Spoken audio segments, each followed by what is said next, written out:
কথা অমৃত থেকে পাঠ। শ্রীরামকৃষ্ণ সিঁদুরিয়াপট্টি ব্রাহ্ম সমাজে কমল কুঠিরে ও শ্রীযুক্ত জয়গোপাল সেনের বাড়িতে আগমন। একাদশ পরিচ্ছেদ। শ্রীযুক্ত জয়গোপাল সেনের বাড়িতে শুভাগমন। ইংরেজি 28 নভেম্বর 1883 খ্রিস্টাব্দ। আজ বেলা 4:05টার সময় শ্রীরামকৃষ্ণ শ্রীযুক্ত কেশব সেনের কমল কুঠির নামক বাটিতে গিয়েছিলেন। কেশব পীড়িত শীঘ্রই মত্তধাম ত্যাগ করিয়া যাইবেন। কেশবকে দেখিয়া রাত্রি 7টার পর মাথা ঘষা গলিতে শ্রীযুক্ত জয়গোপালের বাড়িতে কয়েকটি ভক্ত সঙ্গে ঠাকুর আগমন করিয়াছেন। ভক্তরা কত কী ভাবিতেছেন। ঠাকুর দেখিতেছি নিশিদিন হরিপ্রেমে বেহুল।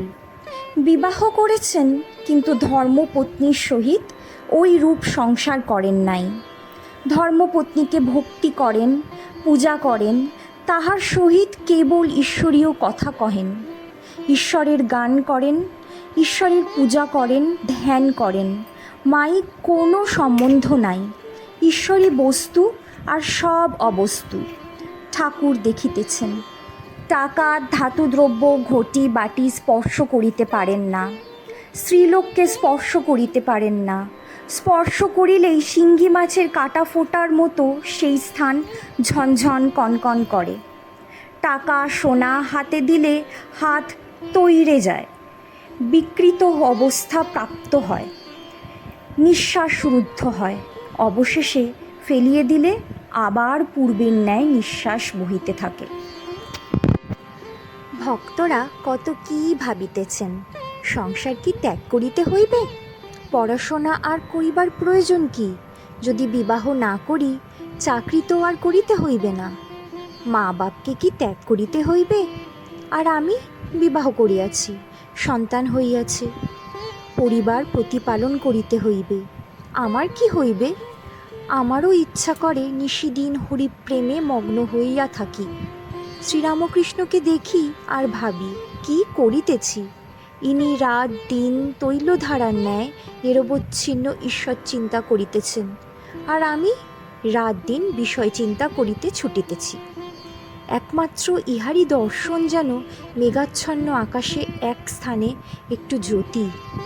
এখন জীবন সমস্যা কিরূপে পূর্ণ করিতে হইবে? ইনি তো নিজে করে দেখালেন, তবে এখনো সন্দেহ? ভেঙে বালির বাঁধ, পুরাই মনের স্বাদ। সত্যি কি বালির বাঁধ? যদি তার ওপর সেইরূপ ভালোবাসা আসে, আর হিসাব আসবে না। যদি জোয়ার ডাঙে জল ছোটে, কে রোধ করবে? যে প্রেমোদয় হাওয়াতে শ্রী গৌরাঙ্গ কৌপিন ধারণ করেছিলেন, যে প্রেমে ঈশা অনন্য চিত্তে হয়ে বনবাসী হয়েছিলেন, আর প্রেমময় পিতার মুখ চেয়ে শরীর ত্যাগ করেছিলেন, যে প্রেমে বুদ্ধ রাজভোগ ত্যাগ করে বৈরাগী হয়েছিলেন, সেই প্রেমের এক বিন্দু যদি উদয় হয়, এই অনিত্য সংসার কোথায় পড়ে থাকে? আচ্ছা, যারা দুর্বল, যাদের সেই প্রেমোদয় হয় না, যারা সংসারী জীব, যাদের পায়ে মায়ার বেড়ি, তাদের কি উপায়? দেখি এই প্রেমিক বৈরাগী কি বলেন। ভক্তেরা এইরূপ চিন্তা করিতেছেন। ঠাকুর জয়গোপালের বৈঠকখানায় ভক্ত সঙ্গে উপবিষ্ট। সম্মুখে জয়গোপাল, তাহার আত্মীয়রা ও প্রতিবেশীগণ। একজন প্রতিবেশী বিচার করিবেন বলিয়া প্রস্তুত ছিলেন। তিনি অগ্রীণ হইয়া কথা আরম্ভ করিলেন। জয়গোপালের ভ্রাতা বৈকুণ্ঠও আছেন। বৈকুণ্ঠ: আমরা সংসারী লোক, আমাদের কিছু বলুন।